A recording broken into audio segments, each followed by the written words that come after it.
నూలులో శతాబ్దాల గౌరవం, పట్టు పరంపరకు ప్రతీక, సంప్రదాయానికి శాశ్వత చిరునామా సఖీ.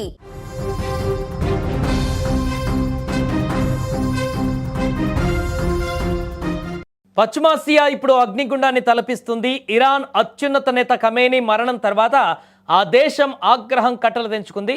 అమెరికా తన హద్దులు దాటిందని, దీనికి భారీ మూల్యం చెల్లించుకోక తప్పదని ఇరాన్ హెచ్చరించింది.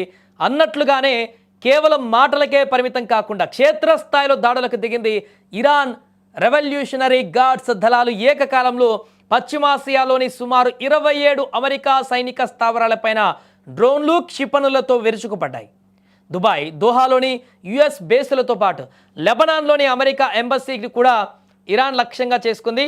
ఇజ్రాయెల్ పైన కూడా క్షిపణుల వర్షం కురిపిస్తూ యుద్ధ వాతావరణాన్ని తారాస్థాయికి చేర్చేసింది. ఈ పరిణామాలపైన అమెరికా అధ్యక్షుడు డొనాల్డ్ ట్రంప్ అత్యంత తీవ్రంగా స్పందించాడు. ఇరాన్ చేస్తున్న పనులు ఆ దేశానికే ప్రమాదకరమని ఆయన హెచ్చరించారు.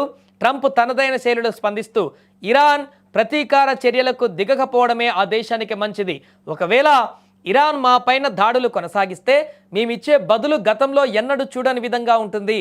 ఎవరు ఊహించని రీతిలో కనీవిని ఎరగని స్థాయిలో దాడులు చేస్తామని హెచ్చరించాడు. అంటే ఇరాన్ గనక వెనక్కి తగ్గకపోతే అమెరికా నేరుగా ఇరాన్ భూభాగం పైనే విరుచుకుపడే అవకాశం ఉందని ట్రంప్ సంకేతాలు ఇచ్చాడు. ప్రస్తుతం అందినటువంటి సమాచారం ప్రకారం అమెరికా తన రక్షణ వ్యవస్థలను అప్రమత్తం చేసింది. ఇటు ఇరాన్ తన సైనిక సామర్థ్యాన్ని మొత్తం ప్రదర్శిస్తోంది. అమెరికా మిలిటరీ స్థావరాలే లక్ష్యంగా సాగుతున్నటువంటి ఈ దాడులు ఎటు దారి తీస్తాయో అన్న ఆందోళన ప్రపంచవ్యాప్తంగా నెలకొంది. ఇరాన్ దూకుడుకు ట్రంప్ ఏ విధంగా చెక్ పెడతాడు, అమెరికా తదుపరి అడుగేంటి అనేది ఇప్పుడు $1 మిలియన్ ప్రశ్న. ఏది ఏమైనా ఖమేనీ మరణం పశ్చిమాసియాలో ఒక పెద్ద యుద్ధానికి నాంది పలికినట్టుగా కనిపిస్తుంది. నెక్స్ట్ ట్రంప్ తీసుకునేబోయేటువంటి చర్య ఏ రకంగా ఉండబోతుంది, దాని పరిణామాలు ఏ రకంగా మారబోతున్నాయి అనేటువంటిది ఇప్పుడు ప్రపంచ దేశాలన్నింటినీ కూడా ఆందోళనకరానికి గురి చేస్తున్నాయి. ఎందుకంటే ఒకసారి అటాక్ చేస్తేనే ఖమేనీ హతమైపోయాడు.